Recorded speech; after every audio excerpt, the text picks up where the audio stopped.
Hello and welcome, everyone. We're live, so it's our Object First LinkedIn Live session about why recovery matters. So my name is Matt Price. I'll be your host today. I'm the manager of all things enablement here at Object First. We've got a few special guests on the line, one of which you can see is our CEO, Mr. David Bennett. David, welcome, sir. Hey, good morning, everyone. Good morning, Matt. Awesome. So a couple quick housekeeping notes for this session. We do have this slated for an hour of your time today. We likely won't need the full hour. We do want to keep it as interactive as possible. So if you guys were to have any questions throughout the session, be sure to drop those in the actual chat. We do have a few moderators who won't be on cam today to answer some of your questions in the chat. We'll hear from our senior sales engineer, Mr. Ryan Post, a little bit later in today's session. So with that said, let's go ahead and kick things off, David. You know, one of the things that we feel like is very important in today's climate is not only data protection, but recoverability. And that's a key word when you look at your overall protection strategy. So with yourself being a CEO at multiple companies, as ransomware has become more of a threat in today's climate, how did that impact your priorities at those other companies? Yeah, no, excuse me, and Matt, great question. I'm going to tell a little bit of a kind of like a history story first of all, and this will kind of show probably a little bit of how old I am versus maybe some of the people listening in. And I think through a couple of things, and this is really just if you think about the technology world, and particularly ransomware and malicious code and things really changed several years ago. Kind of rewind several years ago, like the bad guys did stuff because it was fun. They did it because it was like, okay, I can do this, and maybe how many people can I impact? And this is definitely going to show my age in a technology scenario, but I don't know if you're probably not old enough, Matt, but there was a time when there was a thing called the I love you email attachment. And I'm guessing by the chuckle you don't remember it. Nobody loves me. Well, that's exactly what the bad guys use to get people to click on it. And this was probably 5, 6, 7 years ago. And you would get that email, and it was an attachment. And like you said, hey, no one loves me. What the hell's this? Click on it. Boom. And it's like, oh, damn, I'm that guy that suddenly just had my machine infected. And then, okay, it then propagated to other machines of people in your email list. And as an individual, yes, it's annoying. Yes, it's a pain because now all of your buddies and friends have just said, what's this I've got from you? And as an individual, you know what, that's just annoying, but you can deal with it. If you were in a business and it happened, back then, it was generally IT downtime because essentially all it stopped was email propagation and things like that. And the IT guy was, quick, let's shut down email. But it didn't shut down the whole company. And if you remember back then, well, the internet was pretty slow and pretty poor. And so things went offline. And so people were used to being offline of email and things like that, or individuals for a short period of time. And you know what? It wasn't the end of the world. Then you kind of fast forward a number of years, and this really started to accelerate about 2.5 years ago. And really it was the shift from, hey, the bad guy's doing it for fun, to say, let's shift from being individuals to the corporate world. And that really became the focus of things like ransomware. And that's where ransomware really started to come up around. But some interesting elements really kind of came together and really shifted this. And a couple of things was, obviously it moved from an infection that's been a pain to saying, if I'm a bad guy now, how do I actually generate some money from this? And if you're a bad guy, you probably want to get paid a lump sum payment versus getting $20 from me or $20 for you just to get my email working again. And so what happened is there was a big shift around who gets targeted and why do they get targeted. And essentially what happened is big corporate America and big corporate around the world became the target. And essentially it was like robbing a bank, but I never actually have to go to the bank. Then some other interesting things happened. Obviously, crypto became an enabler. So actually, I don't have to figure out how do I transfer physical money around the globe and get paid, or credit cards or things like that, because you know what? That's easily traceable. So if I'm a bad guy, crypto became this enabler to fast forward it. And then what really happened over the last sort of 2 years was small businesses didn't think they were a target. Because, hey, it's always going to be the big guys. They're going to go after the big guys. They're going to go after the big guys. But there was almost kind of a realization in the bad guys when they said, hey, remember those times when I used to infect millions and millions of individuals? How about if I took that and started doing it with small businesses? Mm-hmm. And the real shift there was also something interesting as well, is if you think about a business, everything changed when we're interconnected all of the time. I mean, we probably remember a time when the phone wasn't 100% connected and it was just a phone, and maybe you do some things on it. But now, when you're not in an office, you're connected on your phone. It's always connected to information. And it doesn't matter the size of your company, whether you're a regional healthcare provider or you're a hairdresser, everything centers around data. And being disconnected from that data and its business, the bad guys realized that was leverage. Yeah. And when you have leverage, it's pure gold in the bad guy's eyes. And so as you think about being a leader of a company, it was always about, okay, let's stop the bad guys getting in. Think about like protecting your house. I lock my front door, I lock my windows, I go and do that. I don't want to stop people getting in. But that's why you then have insurance. So if you have a hurricane, the house gets wiped out, you can rebuild it. Mm-hmm. But it's no good if that insurance only pays out the ability of enough money, for instance, to go and rebuild your shed, not your house. And so as you think about a business and leadership as a business, you've got to really think about, okay, this is more than just information. Companies cannot exist anymore without their data. And the big thing is it's more than just the company existing. It's the livelihood of your employees, their families, and things like that. So the things you have to think about as a business owner or a CEO or as a leader is, how long could my business last without getting paid from customers? Or how long could my business last without my ability to pay my employees and their families?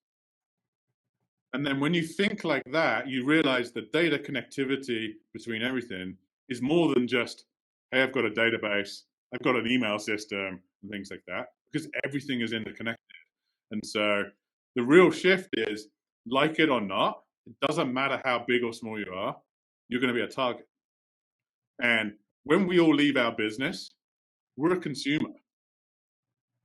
And so for the bad guys, they build this kind of ability to go and target the consumer. And then we make that transition back into a business with a window into their company. And so we have to think about, how do we deal with all of those things very differently?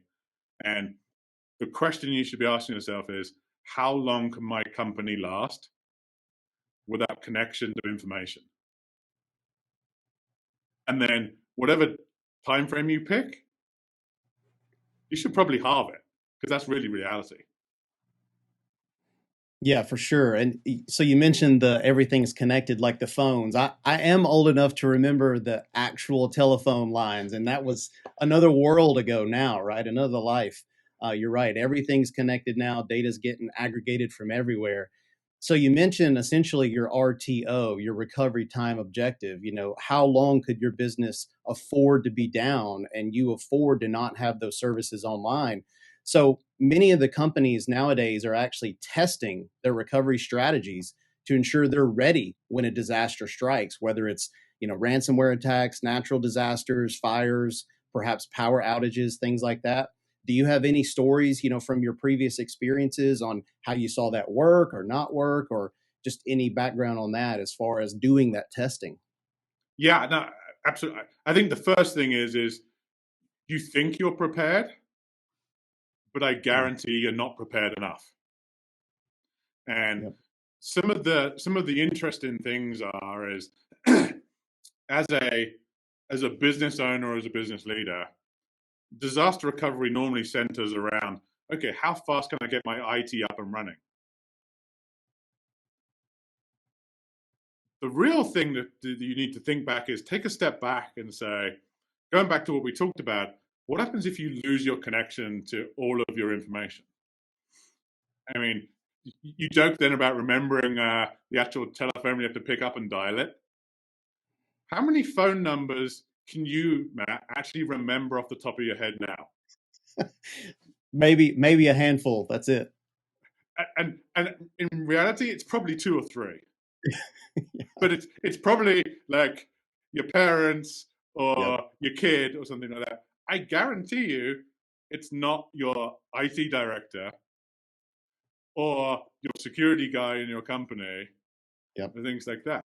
And so if you've suddenly lost connection to everything and everything's stored on a central database of contacts and things like that, simple things like, who do I call? Well, if I can't remember the number, Yeah. maybe I did forget to put it in my phone, or if my phone is connected to my corporate network and it's pulling information from my corporate network and I can't get to my corporate network, I don't have the number. Yep. Well, you think about some other things like that, but it's not only who do I contact, but it's when, why, who owns what. And if you think about a disaster recovery plan, let's say you're a 100-person company. 100-person company, you may have one, maybe two IT guys. It's going to be pretty bad if 100 employees are all suddenly calling that one IT guy to say, hey, what's going on? I can't connect something. That IT guy is clearly not going to be able to enact the disaster recovery plan because his phone's going crazy. And so, as part of the disaster recovery plan, you've got to go a little bit old school. If your disaster recovery plan is only electronic and it's on a corporate network and it's behind a firewall and suddenly you can't access it, it's completely useless. Print the thing off. I've seen this thing happen is you go somewhere and the times where someone actually has a great disaster recovery plan and they show you and they go, wow, this is great. Look at this. They scroll through everything. And then you say to them, what happens if you have no connection? And then people will sit there and go, ah, and then suddenly the light bulb will go on. And so as you think about disaster recovery plans, you have to go a bit old school. Yeah. Be very specific. Keep copies of stuff in physical copies somewhere that the people know who they need to go and do, and actually tell the rest of the company, hey, if something ever happens, this is the process we need to go and follow. Now, clearly, you don't add passwords, access things like that in there. Not that they're any good when you can't access it anyhow, but you should absolutely have simple things. Who do you call? Telephone numbers. Well, what happens if your VoIP system is down, or your PBX system's down? Make sure you got cell numbers. Make sure you got some secondary contacts. Those type of things, and keep copies of that so you can actually enact it. And then the worrying thing is, and I'm sure a lot of our listeners in, and particularly partners that have gone to clients and things like that, and people say, yeah, I've got a disaster recovery plan. And it's literally like 5 lines of, okay, I'm going to do this. How do I get my power up and running? And But you have to break it down to say it's IT systems, it's people. Yep. But also, what happens if you're unable to communicate with your customers? We're in a Yep. world now which is, I want my answer now. I don't want my answer in 24 hours, 48 hours. I want to know what's Yep. going on now. And how many times have we gone to a website and it's like, click, click, click, this thing's not working? Yep. Well, you think about that and going back to the lifeblood of a company and how long can they last? You've got to include both internal communications, but what do you do around externally? Yep. Now, you may not need to say there's a breach or some things like that, but if systems are down and customers can't access you, they can't call you, they can't interact with your web and things like that, what are you going to tell your customers? How are you going to communicate with them? So you've got to have a disaster recovery plan that encompasses all of that. And also, people that are in, let's say, hurricane regions or flood regions, you've got to go a step beyond that as well. And say, well, what happens if my data center is wiped out? Or my office is wiped out? How am I going to operate as a business, and how do I go and take that elsewhere as well? And so you cannot underestimate the level of planning you should do.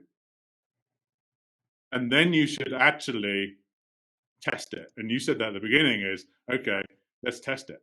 But let's not just run down through it. Let's not tell the company that we're switching off all internal systems. Yeah. Simple things like that, and see what's going to happen. What do people actually do? Or you suddenly restrict access to things. Now, okay, you don't want to impact your customers with doing things like this, but you can run scenarios like that that says, does it actually work? Because I guarantee when something happens, people go into overdrive mode and go, how can I do this? How can I do this? How can I do this? And actually what you should be doing is go slow to go fast. Follow a process. Make sure the process works. And when you test it, you can reiterate it and improve it. Because I guarantee there's some things that you will all miss. Yep. 100%. And the irony of the phone number, being printed out and the contact information being printed out, you would figure that out if you tested it. When you tested it and you no longer had access to pull up the phone number, oh, gee, maybe we should print that out. So you're right. I mean, testing is imperative. I can't tell you how many times that when you talk about the tech side of it, people thought everything would work from a DNS resolution standpoint until they tested it and things fell on their face at that point, right? So testing is absolutely paramount. So with that said, now that you're the CEO here at Object First, what is it that you'd like all of our viewers to know about data management and, more importantly, this whole concept of recovery? Yeah, so I think it's, you think about the IT world, everything has been focused on security, security, security.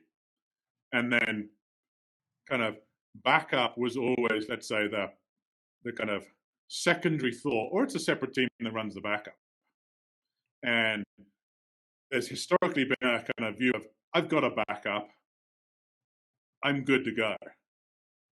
But just like we talked about the disaster recovery test, what use is a backup if the information that you have backed up, actually two things. One is I can't get it back.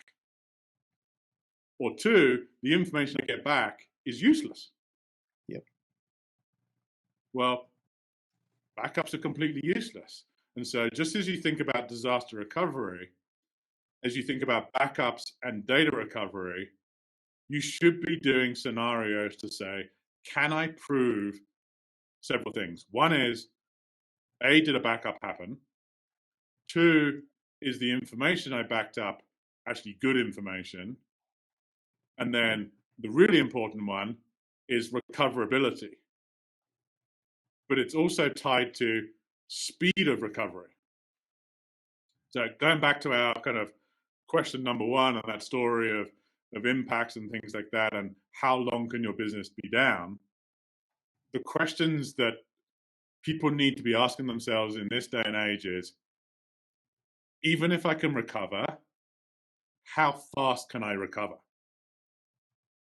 Because recovering is no good if it takes you 6 weeks to recover as a company, you're probably out of business by then.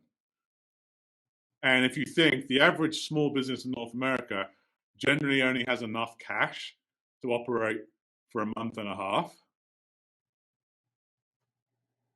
that's a pretty scary prospect if you're not testing recoverability and then say, how can I recover in an easy fashion? I can prove it actually happens, and I'm actually going to go and test it. So just like testing, switching off the phones, testing things like that, you've got to test and prove your recoverability. And so we've got to move from this world of I back something up, I'm good, to I have to prove I can absolutely recover. And if there's one takeaway from the whole kind of discussion, it's that. Prove I can recover as a company and as a business owner and continue to exist as well. Yeah, I mean, great insights, David, and that one is near and dear to my heart as well. You know, shameless plug for the blog I wrote on our website. You know, people talk about this 3-2-1 rule and best practice strategies for data protection and all that, and we elevated a bit with 3-2-1-1-0. But the most important number in that whole sequence is the 0, and that's essentially 0 errors. Because to your point, if you have 20 copies of your backups in 3 countries on 8 different types of media, that's great. Sounds great. But if you've never tested any of them to make sure they're recoverable, what good are they, right? They're just digital paperwork. Yeah, it's a complete moot point. You have all Yep. of these things if you never actually test it. Or if you think about the products and services you use that are too complex. Yep. That's challenging as well, because when it does come to recoverability, it's, well, what happens if your data management guy just happens to be on vacation, or he's on a plane going on vacation? Yep. If the systems and the processes and the technology you use is intrinsically incumbent on that person, you're never going to be able to go and recover. And Yep. so you've got to test things like that. And it's got to be about recoverability. And us as an industry, we should be making it easy for companies to recover. Exactly. And data management should be easy without putting the burden on the user of the technology. Absolutely. Complexity leads to failures. So keep it simple. Absolutely. Absolutely. So David, thanks so much for the great insights. At this point, I'm going to hand it over to our senior systems engineer, Mr. Ryan Post, to actually show us some of this stuff that we've been chatting about this whole time. So you and I will circle back at the end and we'll close things out. But for now, it's all you, Mr. Post. Thank you very much. Yeah, I mean, in regards to everything that's just been talked about, I think one of the biggest thing is simplicity. And, we're just a piece of the puzzle, right, to the Veeam infrastructure. But, being the best backup storage for Veeam allows us to do a lot of things because we're leveraging what Veeam has already put in place, for us to leverage. But to kind of start real quick, I mean, as far as that simplicity piece for Object First goes, setting up a cluster is quite simple. So as we can see here on the screen, we have a text user interface. And for a user or as a partner that's maybe helping a customer set this up, once it's wrapped and stacked, and that's typically a 15-minute process, you get into this TUI via IPMI or through keyboard and monitor. And it's just a few steps to actually get this set up so it can be up and running. So if you actually take a look here in the interface, we have 2 network connections, 10 gig base T connections to hook into the network. But we're setting up the first network connection here. If I go to the next step, it's not going to be much of a change visually. The second IP address was set down below. And then lastly, we are setting up the host name here, and it's Object First 02. And that's really it. And just for the sake of time, I am going to hit enter. It does go out, it updates these network settings, but it's also going to go out and check for an update. Well, you want to make sure you have the most up-to-date Object First software running on your node that's in place. So it does take a few minutes for that process. There's 2 more steps that really take place once that finishes up, and that is setting the cluster IP that we would actually access and do a lot of the management, but also setting the Object First user password. And that's how we log in, right? So if we actually jump over to the web interface, just to be conscious of everybody's time, what you would log into is this dashboard. This would be the first thing that pops up. You get a lot of basic information. But again, I'm gonna keep on that simplicity train. There's two things that you have to do, and if you know object storage, you probably know these two things already. If you don't, the first one is setting up S3 keys. So as we can see here with the S3 keys, we have quite a few here within our environment, but it is as simple as creating a key. You name the key, and what we do in the background is we create the actual access key ID and the secret access key ID. So if we actually take a look here and look at details, as far as a security standpoint, we are going to ask for that username and password again, keeping things secure. No one can just jump in, log in. If you left this up on your computer, they're not going to be able to see it. So if we hit confirm here, right, we can see that information. We have the nice functionality, copy and paste this into the Veeam console, which we'll take a look at here in a second. But the second piece to go along with those S3 keys that are needed is going to be S3 buckets. So we have quite a few buckets here within the environment. If we wanted to create a new bucket, we would have that here, create bucket. Give it a name, of course, following the guidelines of the S3 API that we're leveraging. But the important piece here, coming back to some of that topic around security and ransomware, enable versioning. This is going to allow Veeam to write the data into object first, but flag it as being immutable, right? So we do that automatically because we believe from that first job run, from that first backup, it needs to be immutable, it needs to be protected, and that can be for whatever time frame your SLAs require. So I'm going to go ahead and cancel out here because we have plenty of buckets created that we'll take a look at within the Veeam console. But that is it. I mean, as far as the setup required to run backups to an object-first cluster, S3 keys and S3 bucket, the whole rack and stack setup. So if we jump over to Veeam real quick, everybody's probably used to seeing the setup of a backup repository within Veeam. So we have quite a few buckets out here. If I was just to run through a wizard real quick, because again, it is new with the direct to object storage functionality of version 12 of Veeam backup and replication that is on the brinks of being released in the coming weeks. But if we actually have the ability to do the S3 compatible storage, if we can name it whatever we'd like, we'd also then have the service point. And that's where we can use some of the easy functionality. If you can't remember, I know there's a discussion about remembering phone numbers and remembering IP addresses in the chat, but we can quickly copy that service point that we need to leverage within Veeam. And if we go ahead and paste that in, we keep the region at the default based on S3 API. It is required. We choose a key that we need to leverage. And then lastly, we can get to selecting a bucket. So we saw the list of buckets in the interface. So everything that has been created is available here. And I'll just choose this one here for an example. There might be a few buckets already created. And we'll just select backup for the fun of it. Now, if I click next, that's going to take us through the process. But we do get a little failure.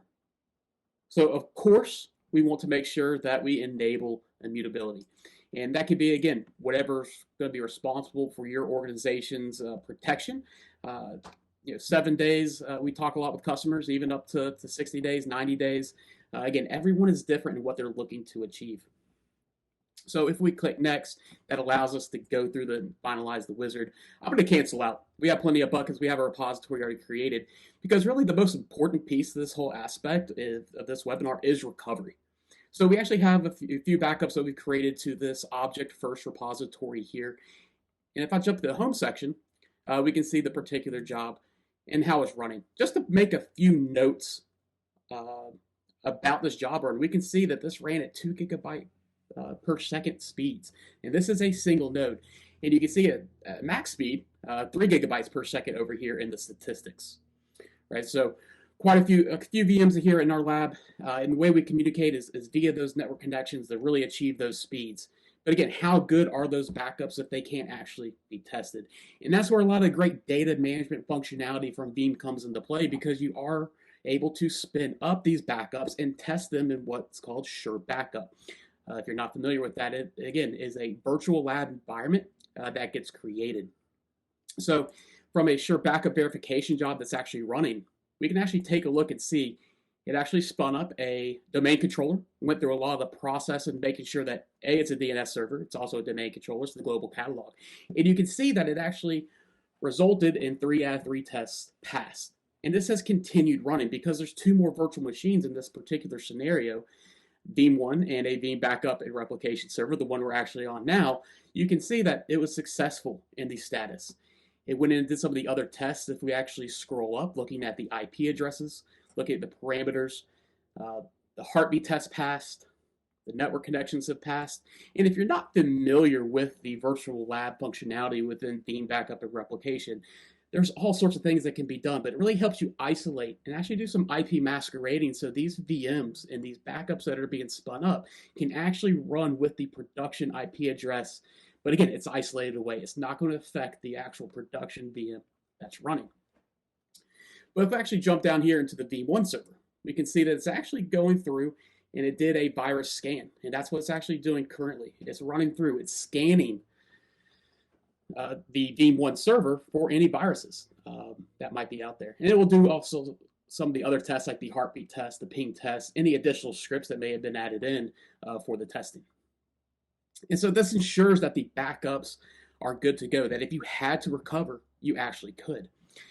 Now, in this scenario, you could have all VMs tested, as many as needed, maybe just tier 1 virtual machines. Again, all customers decide to do things differently.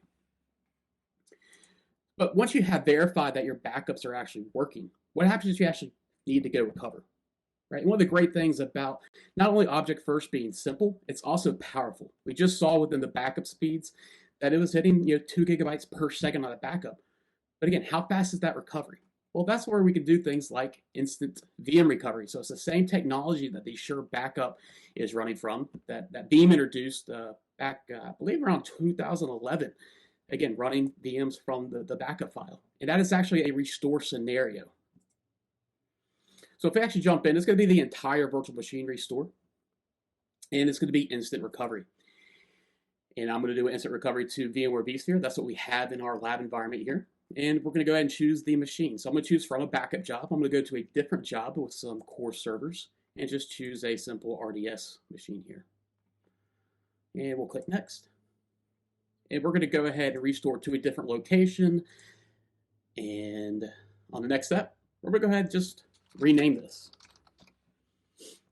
And we can choose a different host if we had a different host, VM folders, resource pools. And then lastly, we can choose a data store.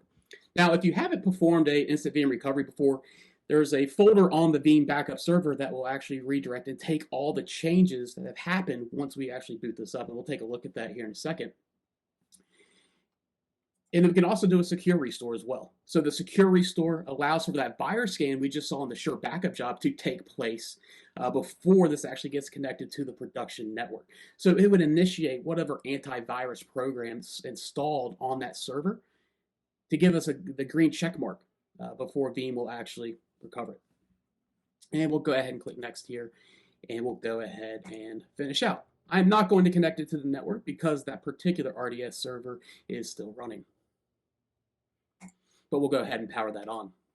So as I mentioned before, if we actually jump into the C drive here, actually we put it on the V drive, the vPower NFS. There's nothing in this. There's an old restore. Looks like maybe it's some issues cleaning up, and that's probably just due to a couple different scenarios, but there is the RDS01_test that I just enabled. So all changes as it starts to power on will take place to this drive. And then again, if you're not familiar with this recovery option within Veeam, once it is fully running, we have the option to migrate to production. And that's exactly the role that we're going to do. But this is the quick restore. Reduce that downtime for the users, allowing them to be up and running and using that machine. And then eventually, maybe after hours, go ahead and migrate that to production. It leverages all the goodies within inside vSphere or Hyper-V, depending on the hypervisor, to get it back to the hydrated state. But as we can see there is that machine running. We can actually open the VM console from here as well. If we needed to log in, we needed to check it out. And we can connect anyway, but we can see that this is up and running. Maybe it does not like my credentials today.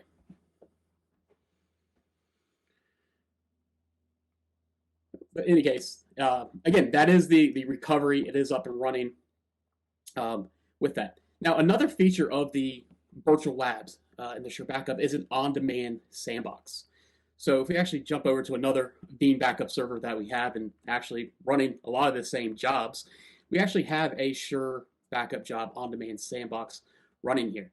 So if we actually want to look at the statistics, very same similar concept that we saw with the Sure Backup job where it does the automated testing, but in this case, it's leaving it running. And a great use case for this is for database administrators. They can come in the morning and they have last night's backup spun up in an isolated environment that they can play around with. They're not having to use data that's, say, a few months old. They can have the most up-to-date data as they're trying to make changes, make that database more efficient, doing it with last night's backup. And if they break something, all that needs to happen is the stopping of a Sure Backup job, stop the session, it erases everything, all the changes have taken place, the backups weren't affected. And the great thing about these features and this functionality is that there's a lot of storage repository options for Veeam. Some are very high performing, some are built for long-term retention, but they're not usually giving the best of both scenarios. So the powerfulness of Object First to be able to run based on object storage backups from the Object First cluster and do all this testing is a great functionality. There's a lot of, say, appliances for the long-term retention. The performance is not there to be able to run multiple VMs at the same time from their backups.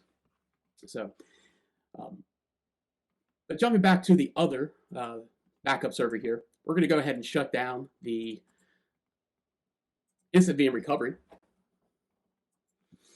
And it unpublishes everything. So if I jump back over to this folder that we had up, everything's going to be erased here. Everything's going to be removed as far as these files. The backup wasn't affected as it was running. But again, we could have had the option to migrate it to production.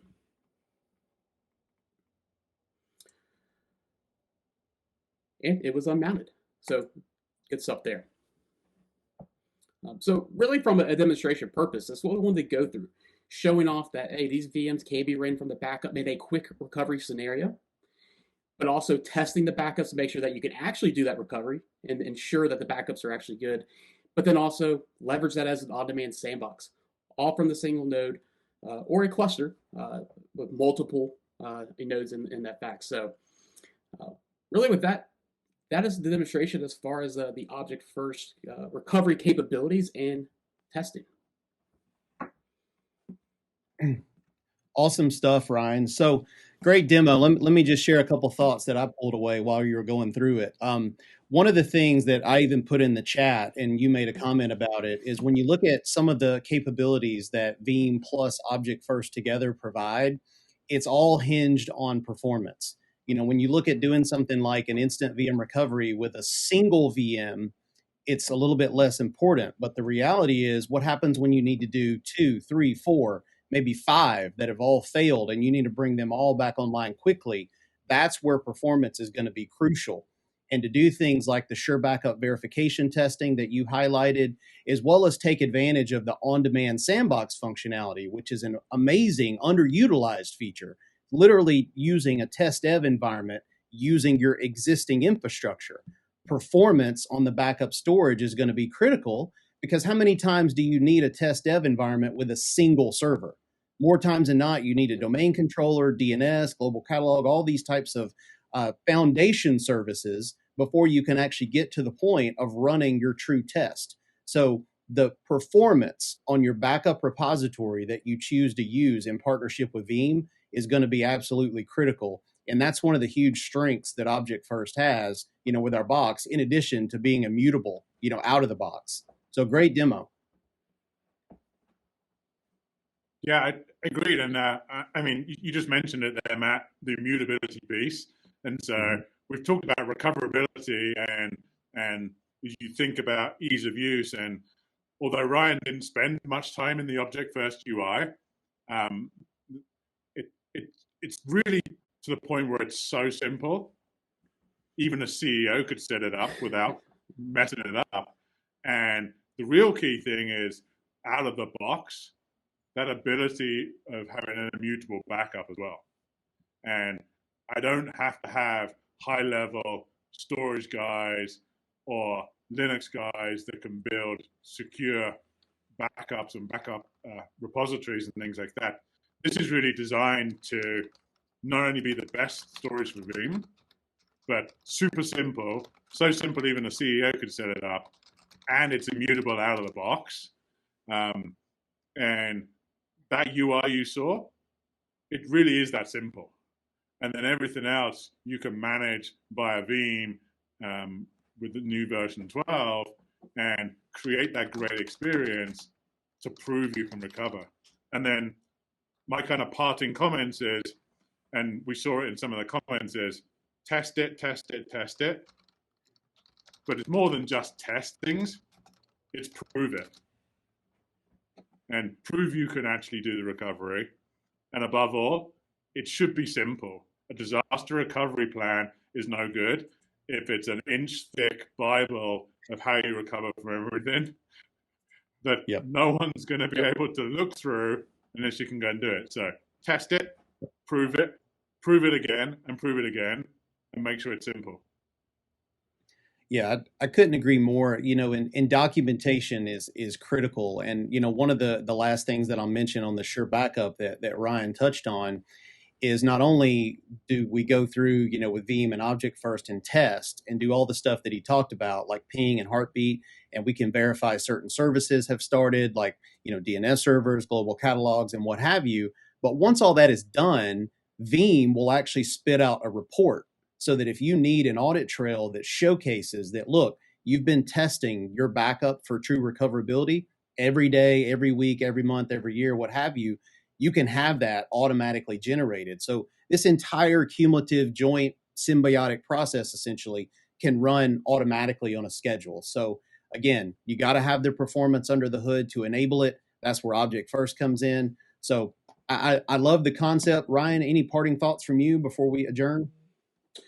No, I mean, I just, you know, another note I want to make on the instant recovery and running that Sure Backup or, you know, on-demand sandbox capability from within Veeam. And I think this is going to be across the board for a lot of scenarios. Keep in mind, you are running from a backup, right? So that performance, yes, we say it's high performance, but is it as high performing as your production storage that everything's up to with vSphere and Hyper-V? Probably not, but it's going to get you to where you need to be, get up and running quickly, but also enable the testing to take place to ensure the recoverability. Yep. Right on. So guys, thank you very much for joining the call today. We really appreciate you too, the audience. Thank you guys for tuning in. Be sure to follow us on LinkedIn and check out our website for additional updates and details in the coming months. And certainly around the beginning parts of 2023, stay tuned because we're going to have an exclusive launch event that we'll be publishing here on LinkedIn Live also. So if you're not following, you might miss that update. So be sure to follow us on LinkedIn. And guys, again, thanks for your time. And with that, we'll wrap up this session. Y'all enjoy the rest of your day.